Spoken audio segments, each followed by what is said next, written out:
मेहंदीपुर बालाजी राजस्थान में बनी एक बहुत ही पवित्र जगह।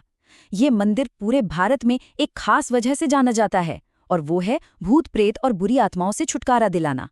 कहते हैं कि अगर किसी पर कोई ऐसा साया हो तो यहाँ आने से वो ठीक हो जाता है। और यही सवाल हमारी आज की सच्ची कहानी का सबसे अहम हिस्सा है। एक ऐसी कहानी जो हमें यकीन और अनदेखी दुनिया के बीच की एक बहुत ही महीन सी लाइन दिखाती है। तो चलिए जानते हैं कि आखिर हुआ क्या था। ये कहानी शुरू होती है अर्शी नाम की एक लड़की से। अर्शी एक फिल्म मेकर है, बहुत एम्बिशियस है और उसका एक बड़ा सपना उसे एक ऐसी जगह पर ले गया जहां से उसकी पूरी जिंदगी हमेशा के लिए बदल गई। अर्शी, आप कह सकते हैं, एक स्ट्रगलिंग फिल्म मेकर थी। वो कई प्रोड्यूसर से मिल रही थी, काम के लिए भाग दौड़ कर रही थी, लेकिन उसे छोटे मोटे प्रोजेक्ट्स के अलावा कुछ भी बड़ा हाथ नहीं लग रहा था।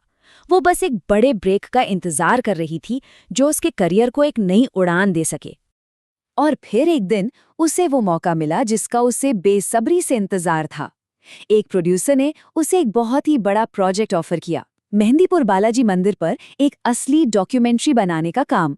मतलब ये अर्शी के लिए किसी सपने के सच होने जैसा था। तो प्रोजेक्ट का प्लान बिल्कुल सीधा साधा था। अर्शी को अपनी 5 लोगों की टीम के साथ मेहंदीपुर बालाजी मंदिर जाना था। शूटिंग के लिए उन्हें 10 दिन का वक्त दिया गया और लोकल लेवल पर उनकी मदद करने के लिए राजन नाम का एक मैनेजर भी उनके साथ था। तो अगले ही दिन अर्शी अपनी पूरी टीम के साथ मंदिर के लिए निकल पड़ी। लेकिन जैसे ही वो वहां पहुंची, उसे लगा जैसे माहौल में कुछ अजीब सा है, कुछ अलग सा है। मंदिर पहुंचते ही अर्शी को एक अजीब सी बेचैनी होने लगी। मतलब एक तरफ तो वो बहुत एक्साइटेड थी, लेकिन अंदर ही अंदर एक गहरा डर भी था। मंदिर में उसने कुछ ऐसे सीन देखे जो काफी परेशान करने वाले थे। कुछ औरतें बहुत अजीब तरह से हरकतें कर रही थीं, कोई जोर जोर से चिल्ला रहा था तो कोई पागलों की तरह हंस रहा था। तभी मंदिर में बैठे एक बूढ़े बाबा ने उसे आवाज दी और एक टक घूर कर देखने लगे। उन्होंने अर्शी से कहा, बालाजी के मंदिर में कई चमत्कार भी होते हैं, लेकिन कई खौफनाक चीजें भी। और ये कहने के बाद वो बहुत ही अजीब तरीके से हंसने लगे।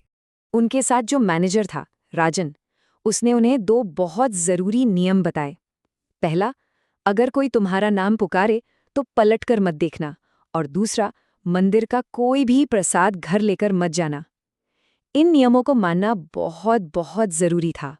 अर्शी ने ये सारी बातें पहले भी सुन रखी थीं, लेकिन कभी कभी काम के दबाव और भीड़-भाड़ के बीच इंसान से एक ऐसी गलती हो जाती है जिसकी कीमत शायद उसे अपनी पूरी जिंदगी से चुकानी पड़ती है। मंदिर में दर्शन करने के बाद जब वो बाहर निकल रही थी, भीड़ से किसी तरह रास्ता बना रही थी कि अचानक किसी ने पीछे से उसका नाम पुकारा। उस पल राजन की चेतावनी उसके दिमाग से पूरी तरह निकल गई और उसने अनजाने में पलटकर पीछे देख लिया। लेकिन हैरानी की बात ये थी कि वहां दूर दूर तक कोई भी नहीं था। जैसे ही वो मंदिर से बाहर आई, उसके सिर में एक बहुत तेज दर्द शुरू हो गया। इतना तेज जैसे कोई उसका सिर फाड़ रहा हो। और इसी घबराहट में अचानक उसका फोन बजा और उसके हाथ से छूटकर जमीन पर गिरकर टूट गया। बस उस एक गलती के बाद अर्शी की जिंदगी में वो खौफनाक सिलसिला शुरू हुआ जिसने धीरे धीरे उसे पूरी तरह से अपनी गिरफ्त में ले लिया। उसी रात अर्शी को एक बहुत ही भयानक सपना आया। उसने देखा कि उसकी आत्मा उसके शरीर से बाहर निकल गई है और बिस्तर पर उसका ही शरीर लेटा हुआ है। लेकिन जब उस शरीर ने अपना सिर उठाया तो उसका चेहरा किसी चुड़ैल जैसा था, जिसकी ना तो नाक थी ना ही होंठ, और आंखों की जगह सिर्फ 2 लाल दहकती हुई आंखें थी।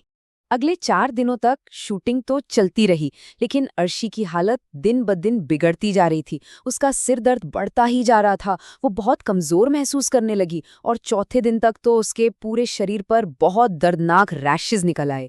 जब वो मंदिर के सबसे बड़े पुजारी का इंटरव्यू लेने पहुंची तो उन्होंने उसे अंदर आने से ही मना कर दिया। पुजारी ने साफ साफ बताया कि अर्शी पर किसी बहुत बुरी आत्मा का साया पड़ चुका है और उसके शरीर पर जो निशान हैं वो उस आत्मा के कब्जे के निशान हैं। पुजारी की ये बात सुनते ही वहां मौजूद सब लोग घबरा गए। अर्शी को फौरन एक कमरे में बंद कर दिया गया और फिर वो हुआ जिसकी किसी ने कभी कल्पना भी नहीं की थी। कमरे के अंदर जो कुछ भी हुआ वो अर्शी की टीम के कैमरों में रिकॉर्ड हो गया। पहले तो उसे दौरे पड़ने लगे और उसकी आंखें खून की तरह एकदम लाल हो गईं। फिर उसकी आवाज बदल गई। एक बहुत भारी मर्दाना आवाज में वो पुजारियों को गालियां देने लगी।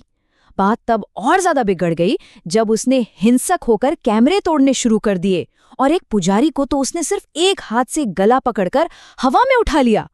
उसे काबू में करने के लिए बड़े पुजारी ने उस पर लाल मिर्च का पाउडर फेंका। इसके बाद ही कई लोग मिलकर उसे चेन से बांध पाए। ये पूरा खौफनाक मंजर पूरे 2 दिन तक चला, जिसके बाद जाकर वो आत्मा उसके शरीर से बाहर निकली। अर्शी ठीक तो हो गई, लेकिन वो बहुत ज्यादा कमजोर हो चुकी थी और सबसे अजीब बात ये थी कि उसे अपने इस झाड़ फूंक के बारे में कुछ भी याद नहीं था। जब उसकी टीम ने उसे सब कुछ बताया तो वो हैरान रह गई। इस एक घटना ने अर्शी को अंदर तक बदल कर रख दिया। सोचिए, एक महत्वाकांक्षी फिल्म मेकर जिसने उस एक प्रोजेक्ट के बाद फिल्में बनाने का सपना हमेशा हमेशा के लिए छोड़ दिया। अर्शी को कभी इस बात का जवाब नहीं मिला कि उसके साथ ये सब क्यों और कैसे हुआ, पर उसकी कहानी हम सब के लिए एक सवाल जरूर छोड़ जाती है। आखिर पवित्र स्थानों पर बनाए गए ये नियम सिर्फ एक परंपरा है या इनके पीछे कोई गहरा अनदेखा कारण भी छिपा है?